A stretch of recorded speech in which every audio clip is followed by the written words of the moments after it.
It started in a tightly packed Capitol hallway, the kind where whispers travel faster than facts and every word carries weight. Cameras were rolling, aides were rushing, and Karoline Leavitt, known for her sharp tongue and firebrand persona, was holding court with a gaggle of conservative reporters.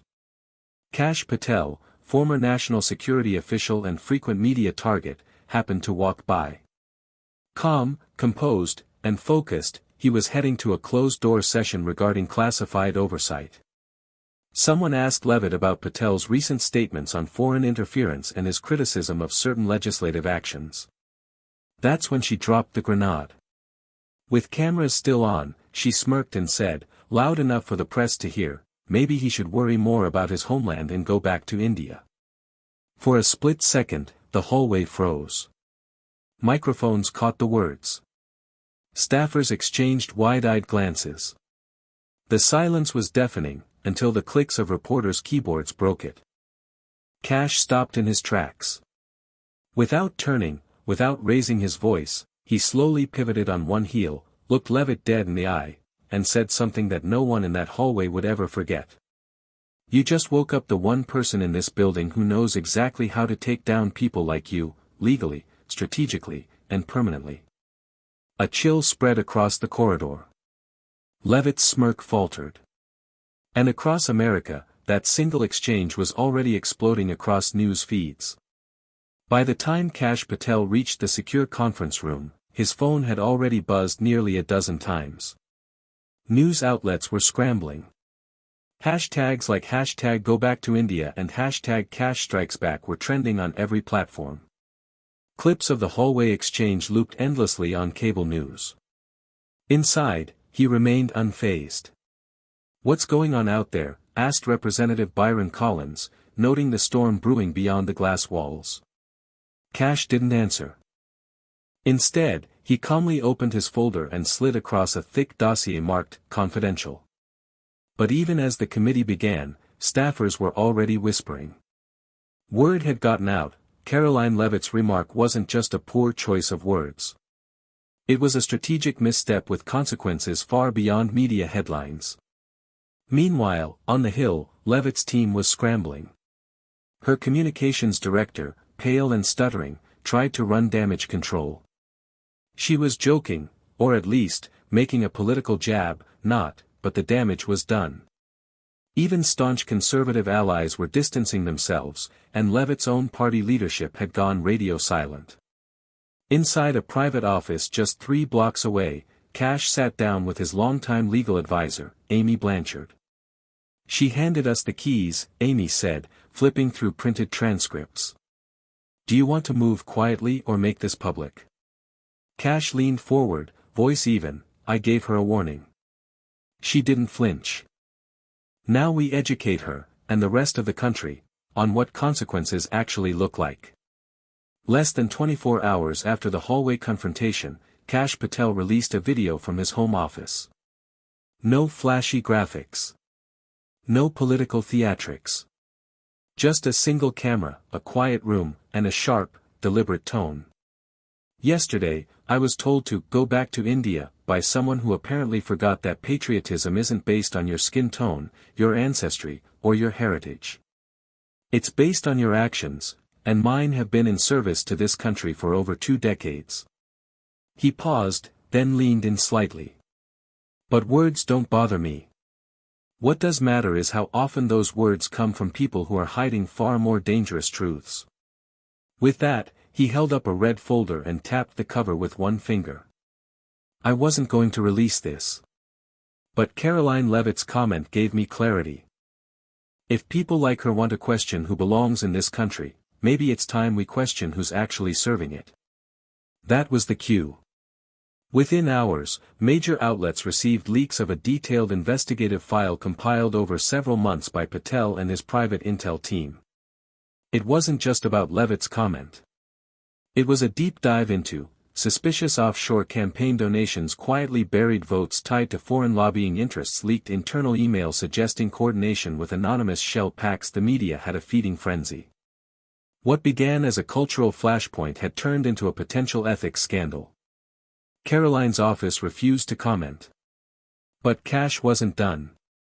In a tweet that same evening, he wrote, "She wanted me to leave. But I'm not going anywhere. In fact, I'm just getting started." Karoline Leavitt's team went into lockdown. Phones stopped being answered. Scheduled interviews were abruptly cancelled.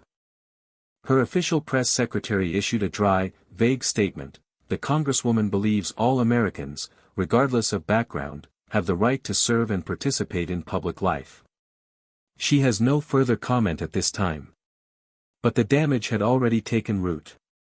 Within hours, Patel's dossier had been picked up by The Hill, Politico, and even Fox News, which normally backed Leavitt without question. Each headline dug deeper into her connections: a fundraiser in the Caymans with unregistered attendees, a suspicious payment from a defense subcontractor linked to her district, and, most damning, an internal email where her chief of staff called a whistleblower a brown opportunist playing the Patriot card. That last leak was a hammer blow. Inside her offices, aides were now packing up quietly, resignation letters piling up in her deputy's inbox.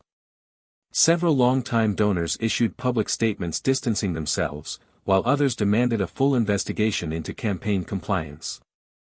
Meanwhile, Kash Patel remained calm.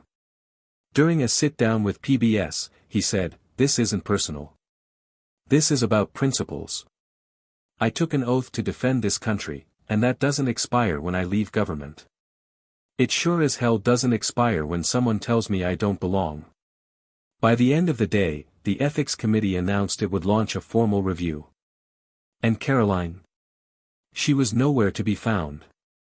No Capitol appearance. No press availability. No online presence. Washington had turned cold on her overnight, and it all began with one sentence she never thought twice about saying. 3 days later, the House Ethics Committee held an emergency closed-door session. The halls were lined with journalists. Aides whispered that subpoenas had been issued. Leavitt arrived flanked by 2 attorneys, her hair pulled tight, lips pursed, and expression unreadable. Cameras caught every second as she entered the chamber, but inside, the mood was anything but silent. Kash Patel had submitted sworn affidavits, digital forensic evidence, and email logs. What began as a cultural controversy had snowballed into a possible violation of federal campaign law. Chairwoman Elise Monroe, a moderate respected by both parties, opened the session with a rare statement: "We are not here to litigate offhand remarks, but to examine if those remarks reflect a broader pattern of conduct unbecoming a member of this institution." Leavitt sat stone-faced as they read aloud portions of the leaked emails. One, in particular, stunned the room. It was a message from her deputy campaign manager: "Keep Patel out of the next debate. He polls well with immigrant families, and Karoline doesn't need that kind of competition. Push the real American narrative harder." When asked directly about the email, Leavitt invoked the fifth. Twice. Then a third time. After the hearing, reporters swarmed Kash Patel outside the Capitol steps. He didn't say much, but what he did say made every major network that night: "If your strategy depends on dividing Americans by ancestry, then you're not defending the country, you're weakening it from within. And if that's the hill she chose to stand on, she can keep it." The silence from Leavitt's camp was deafening. But America wasn't silent anymore. Calls flooded Congress, demanding accountability. And in a quiet corner of the Capitol, Patel met briefly with Speaker Thomas Reed, who said only one sentence: "You just changed the game." By Monday morning, the political winds had shifted dramatically. What was once seen as an unshakable career for Karoline Leavitt was now crumbling behind closed doors. Donors were pulling out. The NRCC had quietly removed her from several upcoming fundraisers. And whispers of a forced resignation began circulating behind Capitol doors. Inside her office, tension suffocated the air. Leavitt's top aide, now visibly rattled, slid a single sheet of paper across her desk. "They're offering you a quiet exit. No censure. No hearings. But you'd have to step down by Friday." Karoline stared at the document, expression blank. Her eyes were sunken, her voice a whisper. "Do you think he planned all this? The aide didn't answer. He didn't need to. Because in a private briefing earlier that day, Kash Patel had done something unexpected. He declined to push for formal censure. Instead, he released a statement that read, "This isn't about vengeance. It's about standards. If we excuse this behavior, what are we saying to every young American who looks different but loves this country just the same?" That single line went viral. Across social media, veterans, immigrants, and even former political rivals of Patel began speaking up. A viral clip of his Capitol speech was viewed over 20 million times in 48 hours. By Tuesday, the writing was on the wall. And yet, Karoline hadn't spoken publicly. Not once. Until, finally, her team scheduled a press conference for Wednesday morning. No topic listed. No statements released in advance. But the title read only, "Remarks from Representative Karoline Leavitt, Capitol Steps, 9 a.m., reporters braced for fireworks." And Kash? He sat quietly in his office, watching the clock tick down. The air outside the Capitol was thick with anticipation. Cameras lined the steps. Reporters jostled for space. Protesters stood on both sides, some calling for Karoline Leavitt's resignation, others defending her under the banner of free speech. At exactly 9 a.m., she stepped up to the podium. Gone was the firebrand persona. No bold lipstick. No trademark defiance. Dressed in a muted gray suit, she looked smaller, quieter, and, most striking of all, uncertain. She took a long breath, adjusted the microphone, and began, 3 words. "That's all it took to derail everything I thought I stood for." Gasps rippled through the crowd. No one had expected her to acknowledge the comment, let alone lead with it. "What I said to Mr. Patel wasn't just inappropriate. It was beneath the office I hold, and beneath the values I claim to represent." The press froze. "When I told him to go back to India, I wasn't thinking of policy or patriotism. I was reacting out of ego, frustration, and ignorance. There's no excuse." She paused, looked down, then back at the crowd. "I've lost support. I've lost credibility. And truthfully, I've lost my way." For a moment, even the critics grew quiet. "So I'm stepping down, not because I was forced, not because of party pressure, but because I should have known better long before anyone had to tell me." With that, she folded the paper, stepped back, and walked away. No questions. No fanfare. The entire country watched it unfold in real time.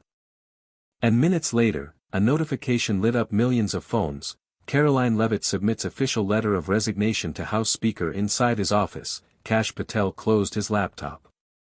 He didn't smile. He didn't speak. He simply stood, looked out the window, and whispered, "That's what accountability looks like." In the days following Karoline Leavitt's resignation, Washington was still reeling.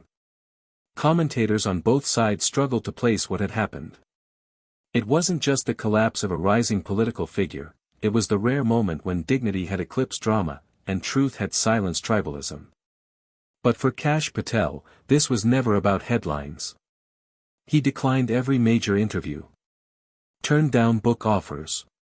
Even refused a lucrative podcast deal pitched within 24 hours of Leavitt stepping down. Instead, he redirected attention to a different mission. At a quiet town hall in Richmond, Virginia, Kash stood before a diverse group of young professionals and veterans, many of whom had followed the scandal closely. "This country is built by people who don't quit when they're told they don't belong," he said. "I've been told to sit down more times than I can count. But I stood up, not for me, but for every kid who sees someone like them on TV and thinks, maybe I can too." The crowd rose to their feet. Word spread quickly. Clips of his talk circulated through classrooms, veteran networks, and immigrant forums nationwide. Soon after, Kash announced the formation of the Resolve Initiative, a bipartisan platform focused on ethics, civil service integrity, and immigrant representation in government.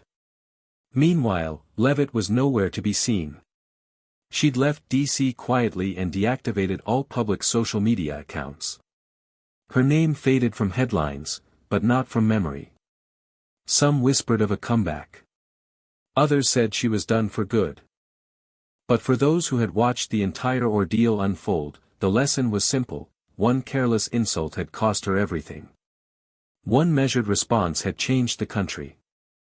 Months passed, but the ripple effects of the Leavitt-Patel confrontation didn't fade, they deepened. Capitol Hill, known more for partisan spectacle than introspection, had changed. Quietly, but unmistakably. A bipartisan ethics reform bill, the Dignity in Discourse Act, was introduced by a surprising pair, Republican Representative Jason McAllister and Democrat Representative Aisha Grant. The bill focused on stricter accountability for personal conduct in public office, specifically addressing verbal abuse, coded attacks, and the exploitation of cultural identity as a political weapon. In a hearing, McAllister said bluntly, "We've all seen what happens when arrogance replaces respect. What happened between Leavitt and Patel? That wasn't just politics, it was a moral failure." Kash Patel wasn't present in the chamber. He had refused to testify, not wanting the spotlight. But his influence was everywhere. Op-eds called it the Patel effect, a cultural recalibration, where restraint was no longer weakness and character could command as much power as rhetoric. At Howard University, Patel spoke quietly at a guest lecture: "You don't beat broken systems by screaming louder.